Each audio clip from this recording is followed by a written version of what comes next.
દેશની એકતાના પ્રતીક સરદાર વલ્લભભાઈ પટેલની 150મી જન્મ જયંતિની ઉજવણીના ભાગરૂપે બારડોલી વિધાનસભામાં મત વિસ્તારની સરદાર 150 યુનિટી માર્ચ પદયાત્રા બારડોલીના અકોટી ગામથી ધારાસભ્ય ઈશ્વરભાઈ પરમાર અને જિલ્લા પ્રમુખ શ્રીમતી ભાવિનીબેન પટેલ ફ્લેગ ઓફ આપી પ્રસ્થાન કરાવ્યું હતું. સુરત જિલ્લા વહીવટીતંત્ર દ્વારા અટાકોટી ગામથી સ્વરાજ આશ્રમ બારડોલી સુધીના 13 કિલોમીટર એકતા પદયાત્રા પૂર્ણ થઈ હતી.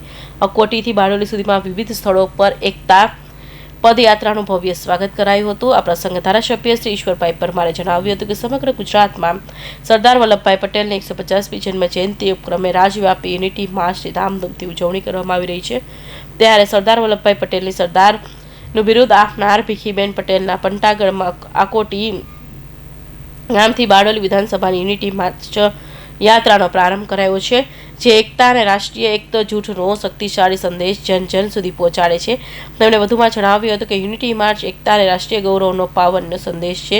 યુનિટી માર્ચ યાત્રાનું સમાપન સ્વરાજ આશ્રમ થશે, ત્યારે અવસર સરદાર વલ્લભભાઈ પટેલના ખેડૂતોના હક માટે ચલાવેલા ઐતિહાસિક બારડોલી સત્યાગ્રહનો અમર સંદેશને ફરી જીવંત કરી રહ્યો છે.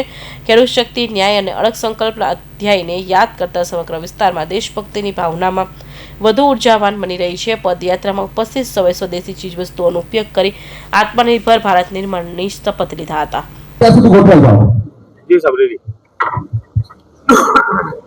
આજરોજ ઐતિહાસિક તાલુકો એવા બારડોલીના અકોટી ગામ ખાતે સ્વર્ગસ્થ ભીખીબેન પટેલ કે જેઓએ 1928ના બારડોલી સત્યાગ્રહના સમયે વલ્લભભાઈ પટેલને તમે તો અમારા સરદાર છો કહીને એમને સંબોધ્યા હતા. ત્યારથી જ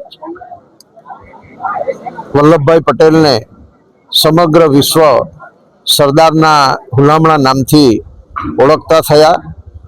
વલ્લભભાઈને સૌ પ્રથમવાર આ જ અકોટી ગામના પાટીદાર સમાજના ગૃહિણી એવા ભીખીબેને જ્યારે તમે તો સરદાર છો એ સંબોધન કર્યું, ત્યાર પછી આજે 1928નો આ પ્રસંગ છે અને 97 વર્ષ પછી જ્યારે આજે દેશના વડાપ્રધાન આદરણીય નરેન્દ્રભાઈ મોદી સાહેબ, રાજ્યના માનનીય મુખ્યમંત્રી શ્રી ભૂપેન્દ્રભાઈ પટેલ સાહેબ અને વહીવટીતંત્રની આગેવાનીમાં જ્યારે આજે યુનિટી માર્ચ બારડોલી વિધાનસભા ખાતે યોજાઈ રહી છે, એનું ટૂંક જ સમયમાં અહીંથી પ્રસ્થાન થવાનું છે.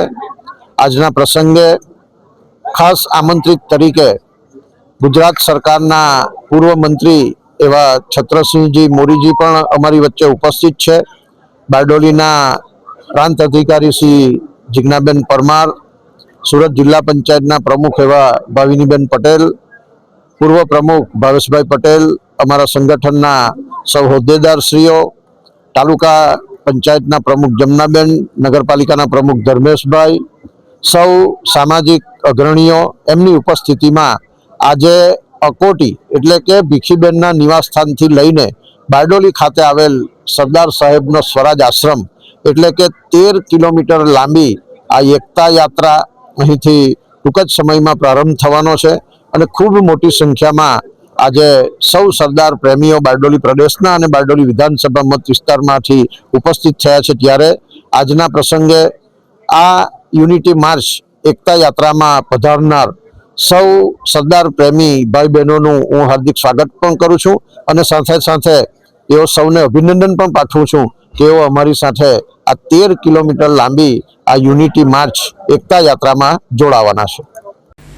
આ પ્રસંગે બારડોલી તાલુકા પંચાયતના પ્રમુખ શ્રીમતી જમનાબેન રાઠોડ, બારડોલી નગરપાલિકા પ્રમુખ શ્રી ધર્મેશભાઈ પટેલ, પૂર્વ કેન્દ્રીય મંત્રી શ્રી છત્રસિંહ મોરી ના પૂર્વ પ્રમુખ ભાવેશ પટેલ, પ્રાંત અધિકારી જીજ્ઞાબેન પરમાર, જિલ્લા યુવા વિકાસ અધિકારી રાધિકાબેન લાઠિયા, અગ્રણી જીગર નાયક, મામલતદાર તાલુકા વિકાસ અધિકારી, જિલ્લા રમતગમત અધિકારી શ્રી સુરત જિલ્લા પંચાયત કારોબારી ચેરમેન ચિત્રેન્દ્રભાઈ પટેલ, જિલ્લા તાલુકા પંચાયતના સદસ્યો તથા મોટી સંખ્યામાં ગ્રામજનો ઉપસ્થિત રહ્યા હતા.